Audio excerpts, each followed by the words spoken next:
Okay, I'm Stomping You Customs. We're doing Stomp Strong Stories. This is my buddy Robbie Moorman. I've known Robbie forever, long enough that I can call him Robbie. But everyone else calls him Rob, and this is Tina Moorman. And where are we at, Rob? We're at Moorman Photographics, Bob, and we're in St. Petersburg, Florida, 16th Street and 41st Avenue North. What else do you want to know about the studio? How long have you been doing this? How long have you been in this location right here? Oh, look, we've been in this building. We're blessed to have purchased it, so it's part of us. We've been here for 18 years, I think, in this building. Been in business for 24 years. Okay, so you got 6 years before you're here, and was that established in the business, or how? Let's not get into the history of the business yet. Let's talk about our history a little bit, and then let's run up. Yeah, let it roll. Let's run up into the history of the business, okay? Yeah. Okay, so I went to a church called the Lutheran Church of the Cross, and Robbie, you're 50, right? 53. 53. So he's got 7 years on me. So I'm thinking I'm maybe like 10 when you guys came. I don't know. I was there since I'm like 3. I don't know. How old were you when you got there? I was like 11. Okay, 11 or 12, yeah. So I would have been like, we've known each other a long time. Yeah, long time. Long time. and your stepfather would be Dennis, right? Yeah, Dennis Cole. Yeah. So Dennis Cole was about this tall, and New York guy, and he ran around with a Dodge. He had the flatbed Dodge that would raise up the bed. Oh, the pickup with the smokestacks, the red one. Yeah, the little. You remember that thing? Oh, of course, man. It was a Hemi back in the day. It was totally red. It was sick. And he was like 4'2", right? Yeah. And awesome guy. And his wife was Kathy, and Kathy Cole to this day is my mom. Is your mom. Yeah. And when I see her, I just have to give her a huge hug, and I just hold her tight because she's obviously one of the sweetest people in the world. And you've known her so long, what? Kind of like a mom. She's kind of like your mom. She's very much so. All these church ladies have been around me and known me for a long time. I was very much a church kid until I was about 19, and that was like 3 days a week. All these old church ladies, they didn't just know you, they were praying fervently. And they still are. Yes, I promise you, they still are. Yes. They still are. Because I know your mom, and she sent the message out. Oh, there's no doubt about it. There's no doubt. But that's stomping strong in itself. If it wasn't for those ladies, I wouldn't be who I am. I mean, they raised me. Those ladies were at my house every Tuesday. My mom, they bought my mom a washer and dryer once. My mom had nothing. She was so broke, right? Divorced mother of 2, a nurse, working a side nursing job, paying everything but $150 a month. That's what my dad paid for child support for both kids. She made enough money that he got very little, and yeah, man, they pulled her out of the weeds more than once. How old would your mom be now? 73. She passed this year. Yeah. So when I lost all the weight this year was the Monday after my mom's funeral. I told myself that 10 days before when she died that I could do something way different this year. Wow. And that's you did it. And that's no sugar. Yeah. So if you don't know, this year and this is 2019 right now, June for perspective. I lost 100 pounds since September, cutting out poison in my diet, just sugar. So that's my Stomp Strong message this year. I'm killing it, and I'm going to lose another 100 pounds in probably the next year or two. It slows down as you go. Yeah. It's hard, but yeah, man, that's the plan there. But you got to keep pushing. That is so rocking. My mom would freak out if she saw it. That's for sure. She, that it's a beautiful example to everyone that change can happen. Yeah. And miracles can happen. At one point, I was 570. At one point, I drank 10 Steel Reserves a night with 8 iced house tall boys and half a dozen shots. I mean, that was my normal. And you're still here. Yeah. So, hard head for sure.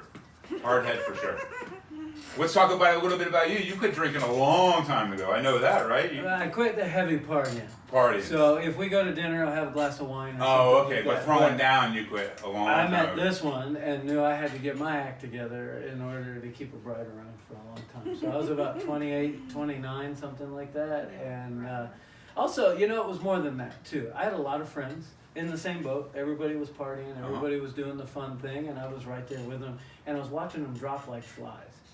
So what made me change was rather than me having to drop like a fly, I knew it was kind of a domino effect and it was coming my way. You're seeing And it. so this guy's in AA, this guy's dead, this guy's, you know, toasted his brain and all of those things.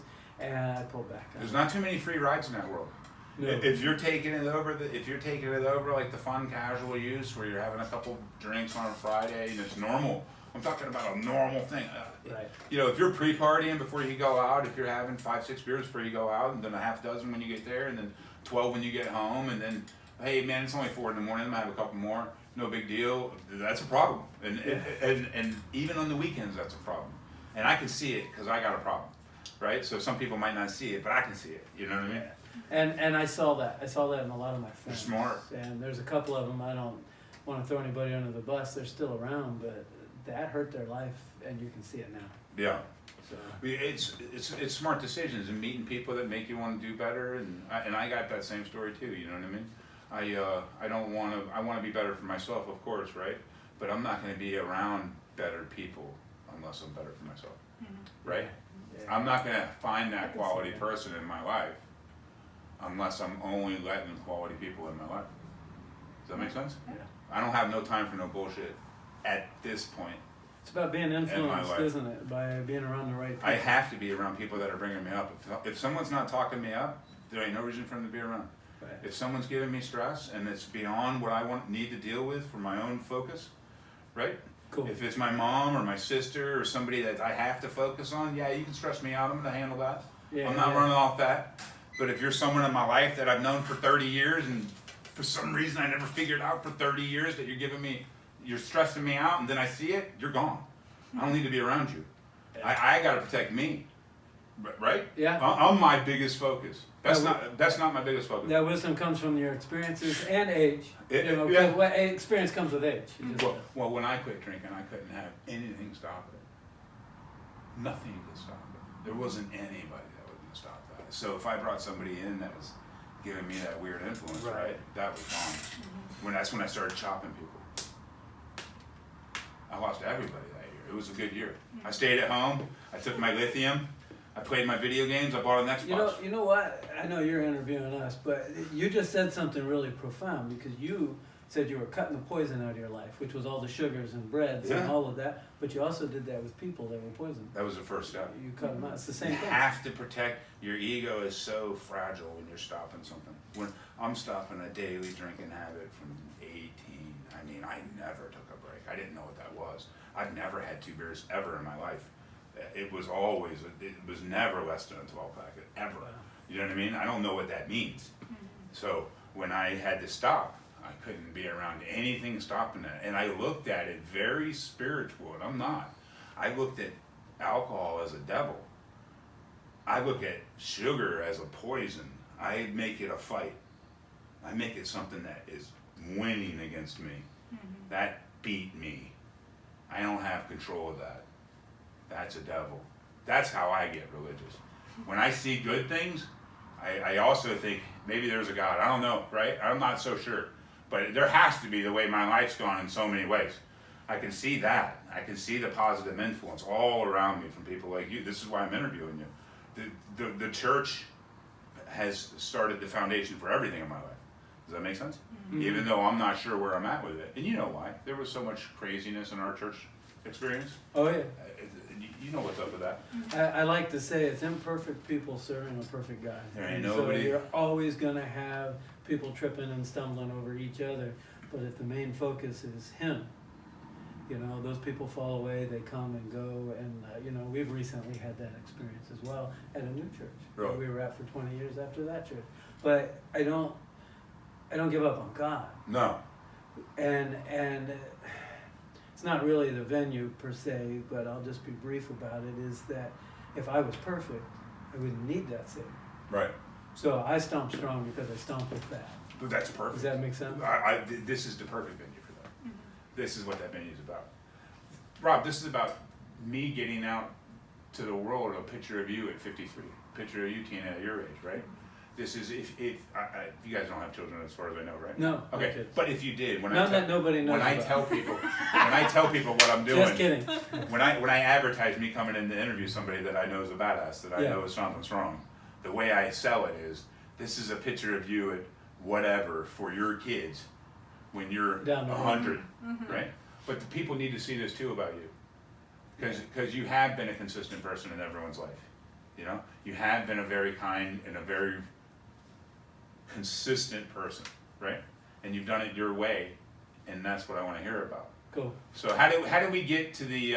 I know the first business I was aware of, and if you had one before this, let me know.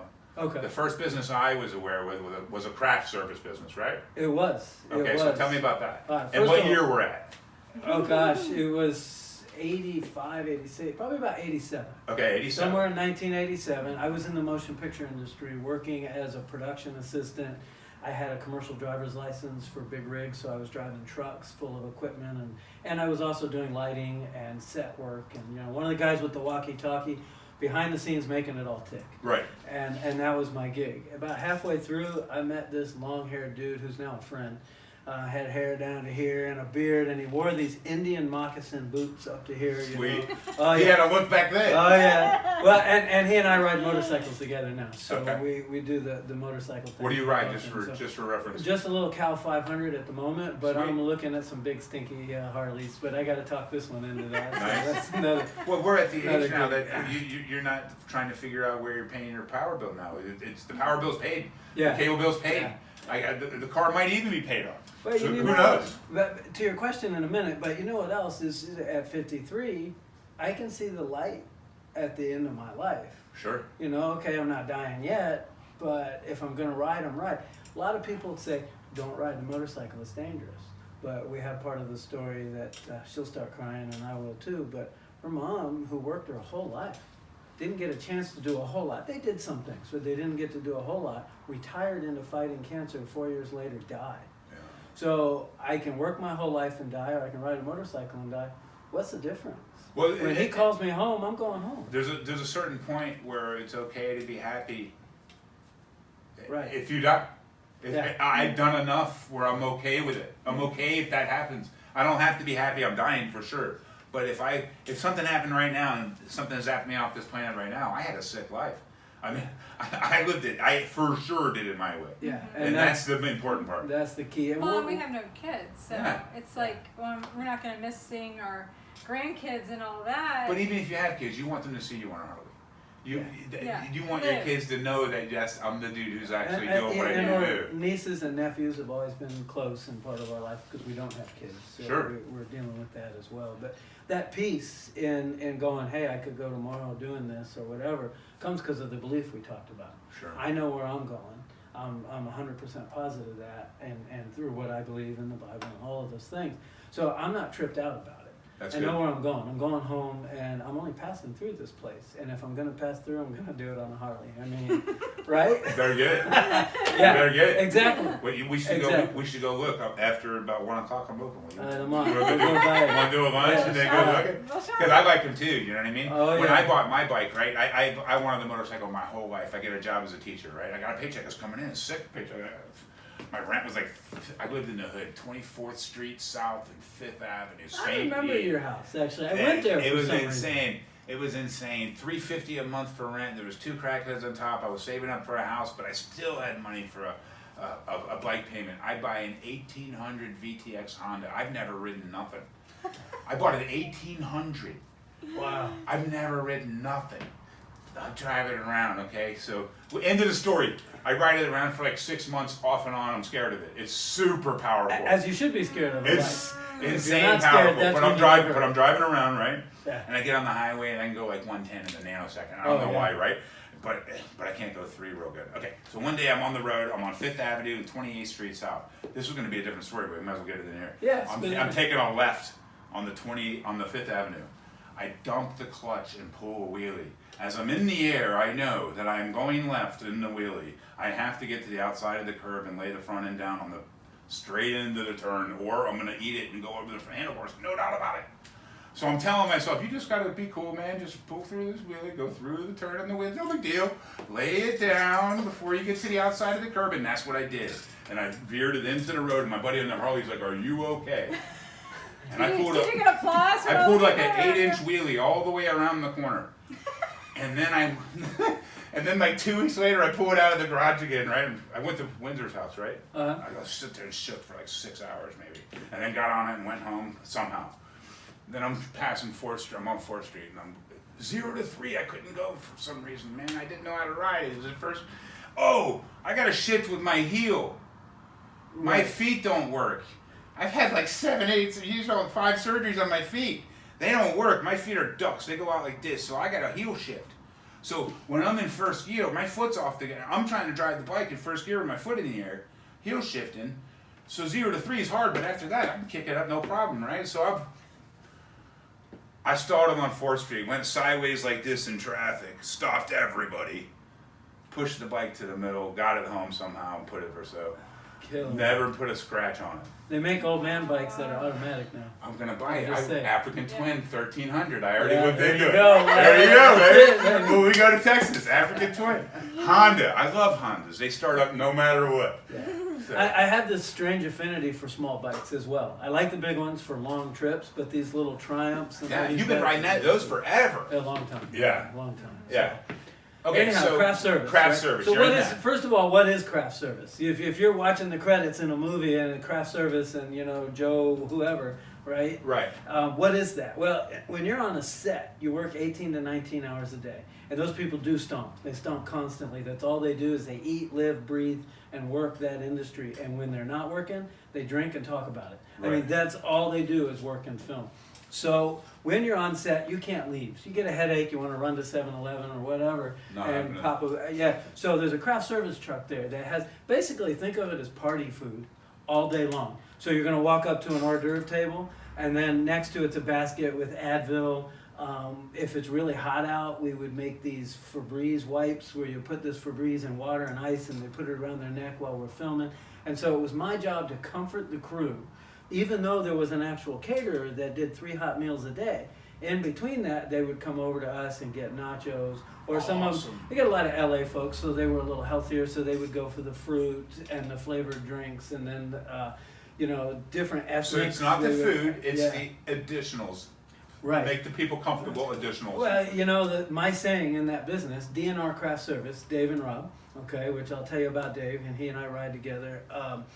Our thing was your army can't move on an empty stomach. No way. So we would set up and feed a crew of 150 people for 17 hours solid, nonstop, putting out food the whole time. But we also provided directors' chairs, umbrellas, all the things you see on a set when you go driving by, we had in our truck.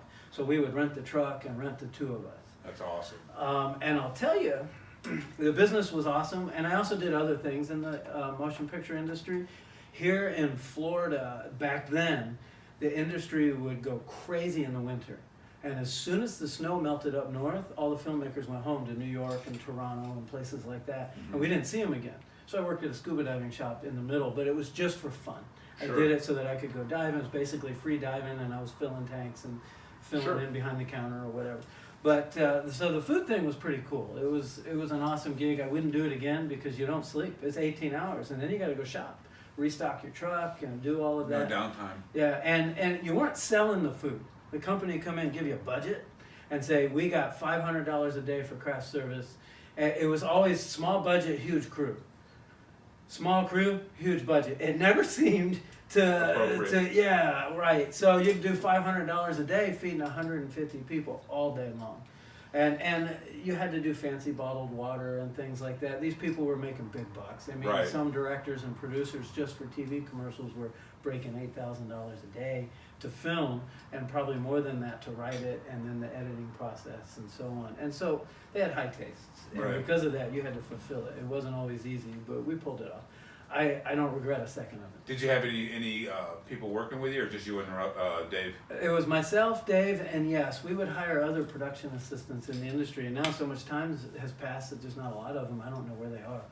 Some of them have gone on to do great things. One of them's here in town that has a grip and lighting company. He's got 2 Okay. trucks, and he has partners in that business and so on. And so he's doing really good. I assume once you establish a reputation, it's easy to get more work. It is. Yeah. It is. If you It's take care of people, they are excited to hire you again because Yeah. they can trust that you're going to handle Makes it. the process slower. Everything's a budget. Everything's on time. Everything's a schedule. right. Yes. So when the schedule is easy to be met and everyone can sit there and get the times done and get out early, and be happy and be refreshed and, Right. and have the thing on your neck. I mean, you couldn't imagine that. You're wearing the same makeup for 17 hours. You did 100 takes. I couldn't imagine. And the lighting guys, I mean, it's 95 degrees out. They're carrying these lights that are the size of a small Volkswagen, running them up on things, and there's 20 of them set up. Somebody else is running cables that are this thick, and they're 50 foot each. And then you got to wrap that stuff up, put it away. It's hot. It was my job to keep their stamina up, and keep them happy. I mean, if we had a 4 a.m. call, I'd have 5 50-cup coffee makers going at once, and those guys were beating on the truck door, and it wasn't even time yet, Right. So, but you would just serve them, and High stress? it was high stress because of all the personalities. Some were wonderful, and some were really hard to please no matter what. So I've had my issues with a few, but for the most part, I look back, I'm laughing because one of them, I'm not going to talk about it, but... Well, it's interesting. It sets you up for customer service later. Now you're in Yes. customer service totally. Yes. So now you have to always be right or wrong, or no matter what, you can't make an issue with the customer because you're the man. So now the customer has to be right constantly, right? The biggest thing I've learned is it's not always that they're right, but you treat it that way. And I've learned, actually through counseling for myself personally, that if someone perceives something a certain way, you have to treat it as if it actually happened. You can't go in and tell them they're wrong. You can later show them. Sure. So our business now, if someone says, that's not what I ordered, I'm like, well, here's the email, this is what you ordered. Acknowledge but I'll your do it for perspective, you. though. Yes, Yeah. you have to. I would rather lose, sorry for interrupting, I would rather lose one client, or not one client, but lose money to keep that client happy, because a mad client in today's social media age can tell Burn, 10,000 yeah. people in a day. A happy client will tell 8,000, 6,000, or Sure. their surrounding social media people. Sure, So, the Google review is everything, right? yeah, so I would rather lose money on that client. You want it this way? All right, order it. Done. Get it Yeah. off the plate, and that's in any business. And a lot of people want to win. And I feel that I win by losing, and the client doesn't know it. So it's kind of under the table winning. But I win because my reputation, our reputation as business owners is clean. We were talking about how important that is. The notion of protecting your reputation, Yeah. respecting it, working it to a point where you've been in it. I mean, how many years are we doing photography now? Well, if 25. 25 years. And if you count motion picture, I've been in the image making industry. I was behind the camera in that industry, but I've been in the image making industry for 30 years. Yeah. 35, 30, whatever the math is. How did you get into that? Like originally, you get out of high school, you don't go to college? Mutual friend, actually. You remember Bill Barlow? Yeah. Okay, so we were roommates. Bill's older than I am by Yeah. about 9 years, something like I that. remember you and him hanging out constantly All back the in the time. day. Yeah, we were two peas in He a always pod, has that yeah. like black hair off to the side, right? Yeah, Yeah. yeah. Okay. Yeah. But he's a creative genius. Okay. Bill is, and I learned a lot from him about that. I learned a lot about a lot of things from him, good and bad, actually. And some of the trouble we got in back in the day, but You have to learn lessons though. he was. Trouble's good.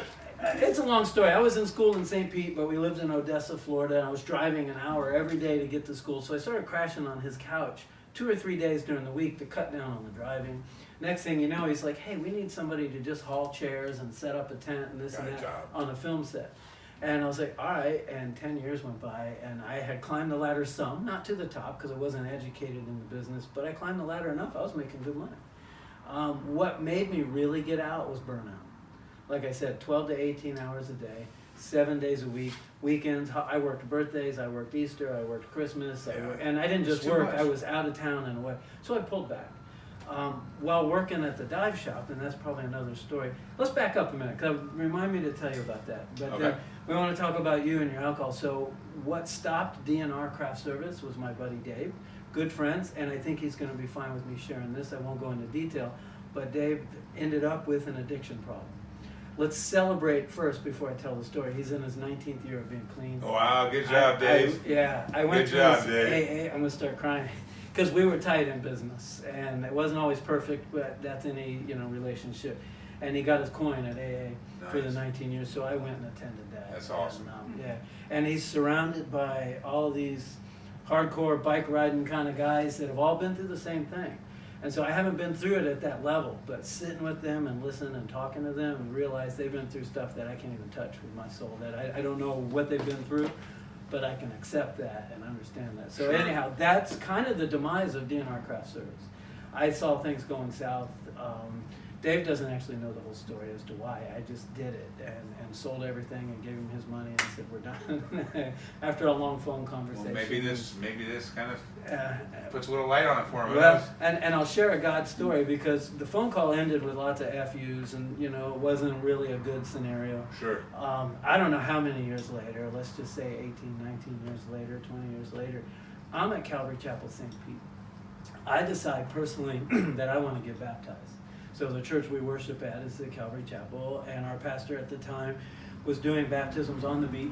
So, and I was probably 60 people getting baptized. But I just preferred their way of doing it versus what happens when you're a Lutheran, and I'm not knocking either one. Sure. It was a personal, spiritual thing. Reaffirm it. Why Yeah, not? and Why I not? decided to do it. Well, pastor asked everybody to go up to the microphone and share why they're doing it. Oh yeah, I was baptized as a baby, but I wanted it to be my decision, and this and that. And I picked this long-haired dude that looked like he'd been through the mill, let me tell you, to speak to, because it was a big crowd, and I was trying to not panic, you know, and I picked this guy.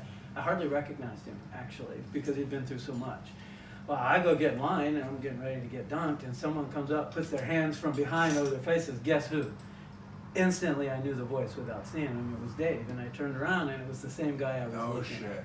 And then we've been connected ever since. That's awesome. So, yeah, we've seen the ups and downs in each other's lives, the triumphs and the trials, and all of that stuff. And he's got the biggest heart. That's awesome. He does. Yeah, he's got a big heart. And he's doing better by himself. Yeah. And I'm sure he's learned lessons. He drives his Harley like a maniac. I just wanted the world to know that. But I'm still alive from riding with him, so it's all good. Yeah. What are you looking at? One more Harley question since you're part of it. What are you looking to get if you blank check right now? You could throw it out there. What would you get? Well, you know, there's one that's out there, and I'm horrible with names. But two of the guys that Dave rides with has one, and this bike is sick. It's totally white. And it's got this crowning kind of dash on the front, and it's painted like a shark on the front. So it's got the whole mouth and the teeth, and that model bike, after riding with those guys, that's what I want. That's it. It's got the two hard. You gotta let bags me on know the what it side. is. Yeah, I'll let get me you know what hooked it into is. that. That's It's awesome. it's as a matter of fact, they're giving. I see it on Facebook in the news feed. If you pay money for a raffle, you could win one. And I keep passing it up, and it keeps coming up, and I'm thinking, hey, just $100, but I haven't done it yet. What is your Facebook while we're talking about that right now? Oh, sure. Well, and you can find me on Facebook and Tina as well. But for the studio, it's Moorman Photo is all it is, and you can follow us there. We have lots of rhetoric. You see a lot of behind the scenes of us working. Every year we do a lot of really big jobs, like the homeschool event we do in Orlando. It's a wonderful family group of people, and they have a graduation with some 5,000 people in the audience, 300 kids. And we have a team of 6 people. 3 of them are photographers, and the rest of them are Tina's there overseeing and managing the sales and all that stuff that takes place. So it's a cool gig, but I like to show behind the scenes so that people can see what it takes to pull a gig off like that. That's awesome. Especially today, we have a lot of new photographers, and I don't feel like they're always getting the full picture of what's really involved in this business to get in. So I try to spread that word. That's good, man. You got teaching is about when you become good at something. To teach it is to master it. So the more you figure it out, the more you spread the message on that, the better you get at it too. Absolutely, I love to teach what I do. Sure. Love it. Sure. So, And sharing that information brings those people up in their level of quality and expertise. I've learned in any type of business, if your competition's good quality people, they're going to push you. You're going to push them. Right. This is going to be good for both of you. If your competition is Dewey Shyster, bad things, that's going to push you. If your competition's lazy, that's going to push you. If your competition can be the person showing the other person what it should really be. I'll tell you and what. that's what's good. What my photographic mentor said to me, Bruce Evanson, he owned a studio here in St. Pete for forever. I think it was 40 years, and had a renowned reputation. And I try to follow in his footsteps in every way. I have some of the same clients that he had when I was interning there, and someone's bought his studio, and we work together quite often now, and all of that. But I told him, I was in photo school. I did a 1-year internship with him. 1 year, full-time, no pay. I'll teach you everything I know, but I can't pay you. And that's what he told me. And I did it. And I'm telling you, we worked till 1 o'clock in the morning, had shoots at 7 the next day or whatever. And I told him, I was born and raised here. I plan to open a studio here in St. Pete. And he said, good, keeps me on my toes. That was all he said. Smart. Pool's open, get in. Yeah. You know, yeah. so it goes to what you said. It keeps me on my toes. That's Yeah. the key. If you want that. I wanted to tell the world, if people are going to get into photography, go to, if you're local in the Tampa Bay area, you go to Tampa Area Professional Photography Association. So it's tappa.org. But you can also go to the Florida Professional Photography Association. They're related organizations. And there's a big one, wherever you are, because this could go worldwide here if we're on YouTube. Professional Photographers of America is the largest association for photographers, and if you talk about moving together and learning together, and those things you said reminded me of that. If it wasn't for those organizations and my peers all holding each other up and supporting each other and so on, I'd have been out of business years ago. Yeah, you can't do anything by yourself. There's nothing happening in an isolated world. I mean, you can go home and be the leather guy doing everything, but who's going to get you that leather? That's Tandy. Tandy ain't going nowhere. Right? So Right. you can be the baddest knife maker in the world, but you better have abrasions. You better learn how to get that metal off in the way you need to do it. There's nothing by yourself, right? So you can't stomp alone, right? No. It's a. I mean, you can, but it's going to be a really hard way to do it effectively. It's not going to happen. I want to tell you your slogan. I'm just in love with it. Yeah. The Stomp Strong slogan. Yeah. I love it. It used to be stomping you and all that on your It still truck is. and The whatever, business but- is stomping you customs. The phrase was stomping you forever on all my trucks from since Yeah, I was I remember. 18. I remember the big But one. when I quit drinking, and that turned into Stomp Strong. But you don't learn shit but from the ground. That's a story in itself. Yeah. Right there. Yeah, you gotta learn from the ground. We don't learn from standing on the pedestal. And you We know, learn when the bills due. We don't learn when the money's flush in the bank, right? Right. We learn when the bills due. We learn how to save from having too many bills due, and then at some point you're 53 and you can afford a bike. Right. Yeah. Don't you feel people get stuck early on in life and they want to get to the top of the pedestal and skip all the in between? Well, the in betweens, where's the sauce? That's the strength. Yeah, I couldn't be the teacher I am if I didn't bounce for 12 years. Right. I couldn't be the dude that can walk into any situation with very little fear, unless I had been in a bunch of crazy situations with a lot of fear. So we've got a lot to talk about, but I don't want to leave Tina out. She's got a pretty cool history. So let's get to when you guys first. first get together. Okay. So I have finished my degree at Florida State, Okay. but I was hanging out with the sculpture people, but I didn't really have time to get into that because I was working on what I already had set, So I came back to St. Pete and I took welding at P-Tech. This is when I remember meeting you. Yes, finished the program. I had super short hair, wore my Pixie little backpack, yeah. Finished that. We both participated in VICA, the Vocational Industrial Clubs of America. Okay. They call it Skills USA now. Okay. Any trade that's in these vocational schools, they have competitions for. And I mean, It's sick. It's really sick. Yeah. Go ahead. from regional all the way to international. Okay. So you go to these, on a regional level it's small, but if you go to the national, they would have, 100 ovens set up for culinary and 100 diesel engines set up for diesel mechanics. I wish It's it was impressive. I wish that was pushed, and it will be. There's going to Yeah. come a time where college is not necessary, Yeah, and it's happening in front of us. it is. Yeah. You can learn anything on YouTube. If you can Yeah. become productive enough to show somebody a skill standard, Yes. you're going to have the job one day. The Yeah, standards that's that are right. set by society, you have to be a doctor, which we need all of those professions.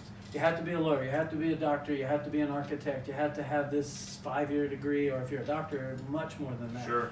But what I tell the people in my life, especially the young ones, whether they work for me or their family, is I don't care what you do, just be a part of society, and I'm going to use your words, stomp strong through all of it. I don't care if you're a welder or if you're cleaning up the animal dung at the circus, do it to the maximum, be a part of society, give back to the community that you live in, and live strong. You don't have to have those things. We have to have both. One of the biggest messages I teach my kids at school, and I'm a high school history teacher at an EBD center, emotional behavioral disorder No wonder center. you keep me in line. Right? So, first thing, it starts with the broom, right? We start sweeping in the room. They don't know what it is. They know what a broom is, but they don't know how to do it, right? I got you. And we start sweeping the room. Wow. And sometimes these guys are have developmental disability issues, right? Their brains aren't on the same function level that we are. They're below 70s, right? So they get labels, right? Yeah, yeah. And these guys are incredible to teach because they never stop trying. They want it more than anybody. Yeah. Right? So when I hand them the broom and I tell them this broom's a big deal, they know that means a job. They know that means hey, I'm participating. I can do this. I have a skill that is marketable. And I swear to God, I've known people that have gone and worked at Publix from the time they're 15 and now they're 46 and they catch a check for $400,000 in stock options. Yeah. You know? Yeah. And they're still doing the same thing. Yeah. Now, we might be tired of that job at Publix, but I don't know nobody getting a check for $400,000 from their job at 46 years old. No. You know what I mean? Yeah. That's So insane. if you do the right thing by life, and if you put in the effort and you work every day and you make it your effort to not be garbage, to not be on a couch being lazy, Yeah. to not be a slug. And be consistent. Yeah, to get to Just work. do it. Get out of the house. It's important. Bob, I found, because I teach photography, and then we got to get to Tina's story, but the people get right to where they're about to break out of the universe and do something big, and they drop off. It's like they can't see the end of it. The struggle is the hardest just before the success. Everything goes crazy, and it gets harder and harder, and you've got to stomp through And that. sometimes people don't even know they're successful. Well, That's that true. too. That's a big problem. Yeah. People that aren't looking at themselves as a champ, right? Yeah. Listen, if you've got a 4-year degree and you're using that degree to make a living, you're successful. I don't care. You don't have to make $100,000 a year, man. It's not. I make $2,800 take home. Yeah. Take home, $2,800. I'm as successful as anybody you know, bro. I love going to work. And who the heck? I love teaching. I go to a place that I don't mind being at. I drive 2 hours a day to be there for bullshit money, but I don't feel like I'm going to work. Yeah. I did it for You love your 14 job. years and smiled every day. Yeah. Yeah. So it's not a real job to me. And who set that standard? I of was what going it to say, had it's to how be? we're Money measuring is not Yeah. the end all be all. Yeah. You know, pay your bills, I drove a $4,000 car up to 2 years ago. When I bought Henrietta, that was an $18,000 car. I actually financed something for the first time in 20 years. Wow. You know, it wasn't a $5,000 car that I saved up all year to buy, because I knew the old one with 200,000 was getting old. You know, Yeah. so I was able to have a little bit of extra money in my pocket to finance something. I always say, Nice. live Yeah, smaller than fun. your means will provide, and you'll have freedom because there's money in your pocket. And I don't care if you're living in a mobile home, an RV, or a $50 million house. If it's smaller than what your money can provide and it's allowing you freedom in the world that you have, okay, Good. you know. I need good internet, man. If I don't have internet, I can turn into a little bitch real quick. Oh yeah, I understand that. But I do. I need internet. We all do. But, So- but that's So we were at vocational school. yes. No, it's good. But So we Tina were, said, and okay, that's- you're doing Yeah. these contests. Yeah, so I finished that, became a welder, worked as a welder for a while. I don't know, I was drawn back to art again, so I got a job, and it was basically illustrating. And out of that, I mean, it just kind of happened. But I was there for 4 years, and he's trying to get this business going. Slow go, you know. Do you want to working hard. do you want to be separate? Do you want to have your own independent thing? Yes. Because that's hard. Yeah. Why hard. would you want to live together and then go to work together? Yeah. I mean, that's insane. Yeah, it was quite a decision, but we started off, and I'm helping, you know, I would say part-time, and I mean, it just kind of morphed into, here's where I go to work every day, and Right. we're in this together. Gets busy enough, you just got to keep coming in. Hey, Exactly right. hey, Yeah. hey, by the way, You have to come Hey! here! hey, 8 o'clock's coming tomorrow. Yeah. When we started making money here as a business, you know, it takes 5 years for a business to really get off the ground. Maybe a little faster today with social media Sure. and all the outlets. Or but if it's you still pick several the years. right, if you pick it, then it Yeah. hits. Yeah, and you can do that. But for the most part, it's not without the hard work up front. It's just Sure. not. But having said that, we were slamming. I was working from a bedroom in my home. After vocational school, I started this little gig. I didn't want my own business. I wanted to work for like Honeywell or Raytheon. They had a whole team of photographers. Due to the advent of digital, which came out the exact same time I graduated, they taught me film. So I get out and I'm obsolete. I had to learn everything again. But having said that, I wanted to go work there. Due to digital, the one place had 12 photographers on staff. They let them all go but one. So I walked in with resume. Yeah, it got a lot easier when digital went out, right? As the same day, I beat feet to the other big companies. Do you sort of feel obsolete now, or I mean, is this No. there's a place that that's we're- not scary? Yeah. 'cause No, we've go been ahead. digital since 05. Yeah. No, I'm talking about Oh, as far as just the industry. photography in general. Does it feel like it's an outdated job? Do you feel like this is something that you can be into in 30 years, or is this? I feel it's more about. I know it's a hard question, but No, it is, and I'm going to lay it out. Society today, if you're a photographer and you photograph children and weddings, you're working for younger folks, okay? And I feel that because I'm older, that is a little bit of discrimination against that. But I got 24 years behind that camera, and photographically speaking, I'll run circles around a lot of them. right. But you have to impress that person You have in to- a way that's misunderstanding. But it's also, there is a change. We were a high dollar, low volume portrait studio. Now we're doing a lot of schools. I still do my high dollar, low volume portraiture, but if you print out the pie financially of what we do, that's a lot smaller pie nowadays. Because there's over 8,000 photographers, according to my web design guy, my SEO person, he's doing all that. He says there's over 8,000 URLs for a professional photographer just in St. Pete. Wow. Not even all of Pinellas County and over the pond here to Tampa, which is just over It's the saturated. saturated. And they're all doing it for low dollars. So you can go to the beach, have your family photographed for $200. They give you a thumb drive or a Dropbox, and that's it. But I want the craftsmanship. I want to do proper posing, proper lighting, not stuffy posing, but properly done. I want to bring craftsmanship to the table. I want to do 60-70% of the creative work in the camera. Tina takes those images, which she's a master at, by the way, and refines them in Photoshop for a final product. I'm not going to hand you a bunch of images that I took to spread all over social media. They're not finished.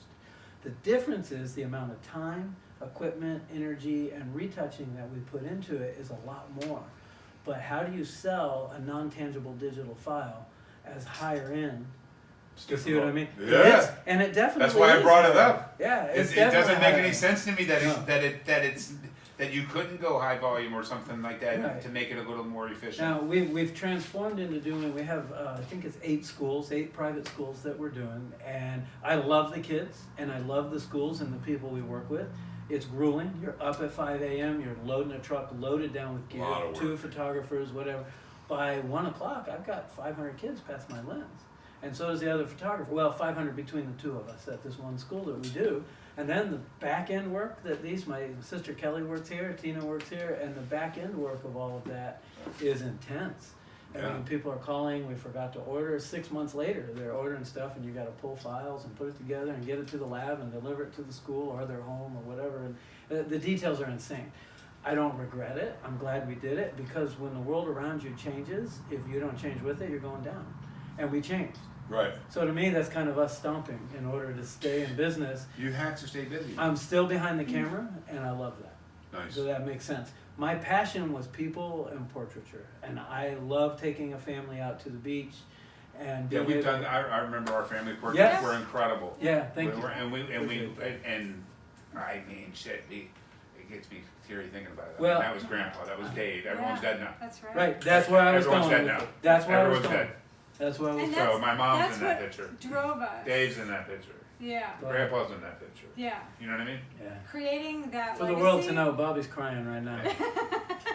I mean, I didn't think that much about it at the time, right? Yeah, right. It was a crazy day. I gotta Just wear gotta white. get out I'm all there. black. This is Right. bullshit. I got Yeah, my it's white hot shirt out on. here. I got Hot as work. fuck. Right. Right, Yeah. right. But at the time, but now, you know, it's like, oh god. People, Tina, go ahead and finish what you were saying. I'm going to hit on that. But that's why we do this, you know. Is Yeah, that's what motivates that passion and that dedication to creating the highest quality portrait I can, because it's going to last forever. Yeah. It's going to be passed down and passed Heirloom. down Sure, and passed down. sure. And to just run out there, snap off a few shots, and just throw you a thumb drive, it's just not the investment that Sure. we really want. And Beth felt the same way about our marriage, right? She's like, Mhm. oh, we're not spending. This is what we're spending the money. Yeah, absolutely. Yeah. You know, we got the resort was like 80% of what we could have ever do, right? So Mhm. it was an 80% resort, so that was high end. Mm-hmm. But she's like, we will spend the money on the photography. Yeah, Yeah, because because it's that's for what you us. have. Yeah, Let me tell you another side. and it was of sick, and it came out great. That's awesome. After 24 years of being in business, I got clients that have been coming here all 24 years. I got clients who've been coming here 18 years. I'm gonna start crying. Their children were in diapers. Now they're going to college. Now they're getting married, and I've been a part of their life the whole time. I could win $50 million tomorrow in the lottery, you know, theoretically speaking. I don't actually play, but theoretically yeah. speaking. Smart. I always say I win $5 every week because I don't play, play. right? So having said that, I would do what I do. I would work just as hard as I work, and it's because I love those folks so much that I feel that I owe it to them.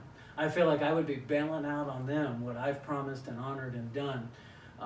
We just lost someone. We photographed their family, a person, she's 28 years old, and cancer got her. She was kind of like a daughter to me, and you know, we did their family portraits. You know how precious those portraits are now? Right. I mean, so really the responsibility of what I do is I refuse to produce crap for no dollars, because what I'm producing is going to carry on from family to family to family. Sure. As people pass away, they're going to get grandma's photos off of the walls. They're going to hang in their home.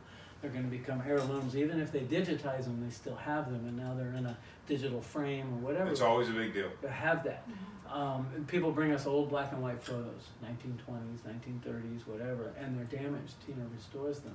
What a gift. And then they make several prints and give them to families or whatever. It's awesome. That's what we do. It's about the people.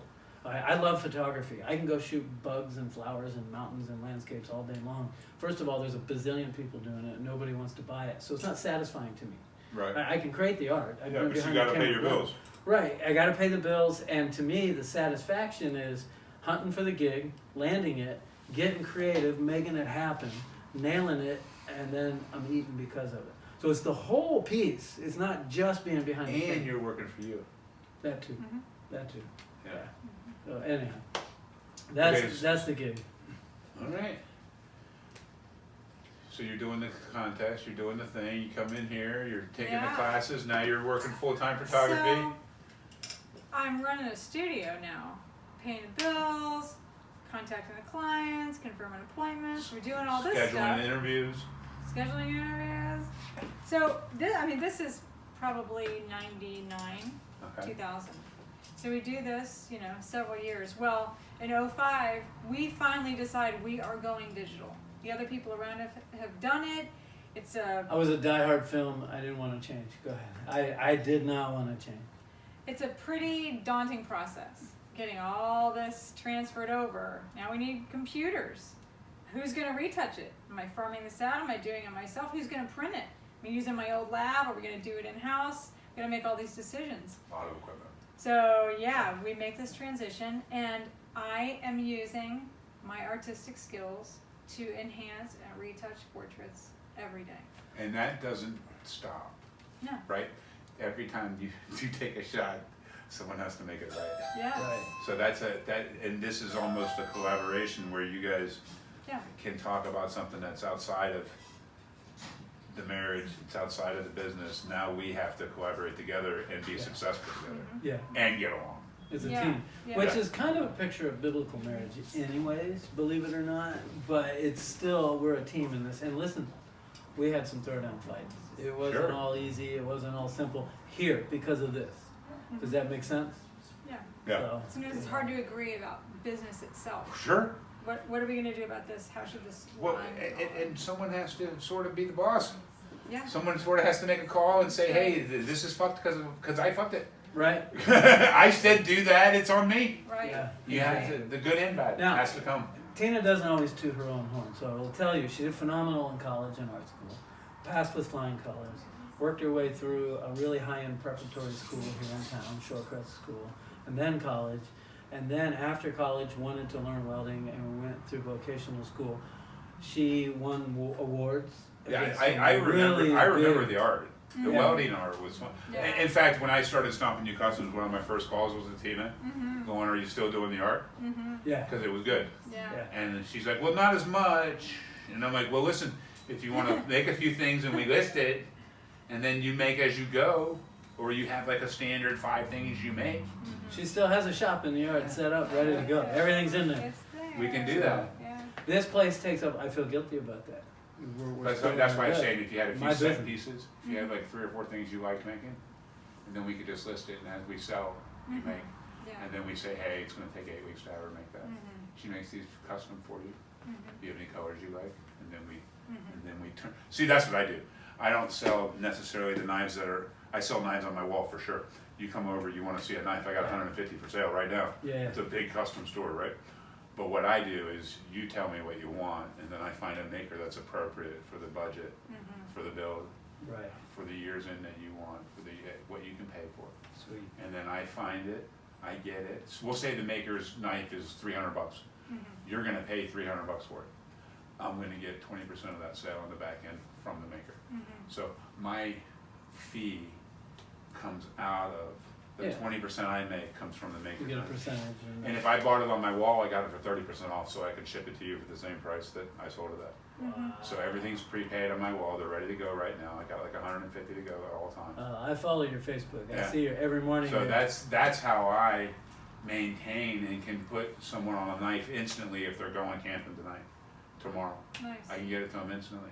I can get them whatever they need, what I got. Yeah. But Yeah. that's a custom handmade world. This is the same thing.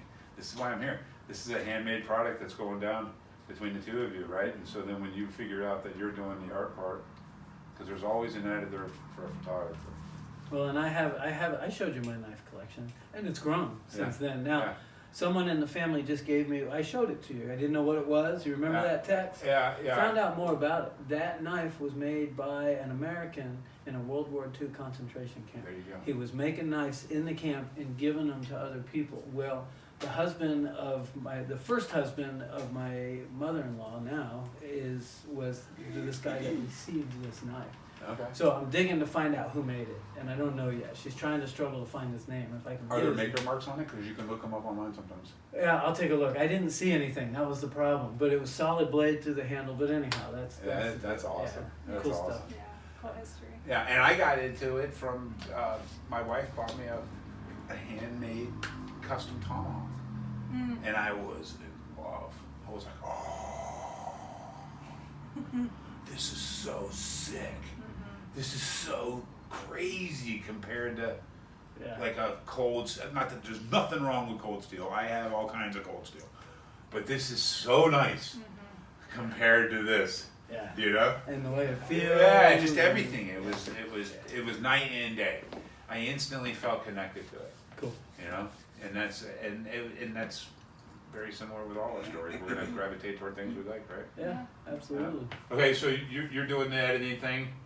It's you guys go digital in the early 2000s. Yeah. Yeah. 2005, and Let's just go right through the process. it was kind of a crazy transition, but You guys have someone at 10, right? Yeah. yeah, she's here. Yeah. We'll Okay. jump on that. But yeah, we worked through all the bugs, and it's beautiful, and we wouldn't go back. I mean, That's it's just such a nice process, yeah. Yeah. And I mean, especially we do a lot of executives. We have one coming today, and we can turn that around really fast and get them exactly what they need, and it is great. So it turns out digital ends up being one of the best things that happens. Yeah. Yes, Yeah. it is. That's awesome. It is. And it keeps you up and current in the world, and you can Yeah. hang with anyone. It's not cheaper and it's not easier. If people were around the film days, they think it was cheaper because you're not processing the film. It's a little better for the environment because there's less chemical Sure. and all of that taking place to get the film. But it's actually more time and more labor intensive because I would take the film to a pro lab, drop it off. They would process it, bring it back. I would lay it on an old machine called a PhotoVix, and it would take the negative and make it a positive on, you know, those big fat old flat screen TVs that they used to have, and you'd put it on, and that's how you would do your sales. And then you'd write on the negative, send it back to the lab, and they would print it. So all we were doing was but now it's all done in-house, except the actual print, but all the editing, retouching, color correcting, sales, and all of that. So it added more need for more manpower, not less. So, okay, I got rid of the film expense, and it's my wife, so I'm glad it's in the family, but nonetheless, there's another paycheck going out that about equals that amount. Sure. So it's really the same. Is the product better? It is now. Initially, it was not. The Yeah. first digital cameras I had were pixely, and if you were a film guy, you would say they were grainy. So I like to call it pixagrain. The pixagrain was really hardcore in the first, what was it, a Nikon D100 or D1X, I think it was that I had. Okay. I think I paid $5,000 for the thing. And Wow. yeah, and I was very unhappy with the final product, but it was all that was there, so we ran with it. And Right. as we've Yeah. grown, if you will, in digital, the cameras have gotten better. But I can't stand it when people say that's a nice camera and you must be doing good pictures, because give me a disposable point and shoot with film and give it to somebody that doesn't know photography, I'm going to come back with better images because I understand how it works, how it sees light, composition, Sure. and all the things that go into that. So it's not the camera. Yes, the more pixels, the better quality, but if I have a poorly composed, poorly lit photograph, doesn't matter how good the pixels are, it's still a poorly made photograph. Does that make sense? Sure. Sure. And then of course you add the master retoucher over here to finish the image, and that's where we're at. So I have to go. This is real world. I got a client here, so we're gonna go do a headshot, We'll and finish I it. appreciate Thanks, it. Bob. Yeah, you Yeah. got to go too? Yeah. we're gonna do it all in this room. So Okay. Yeah. that's the gift. All right, we shut it down. All right. All right.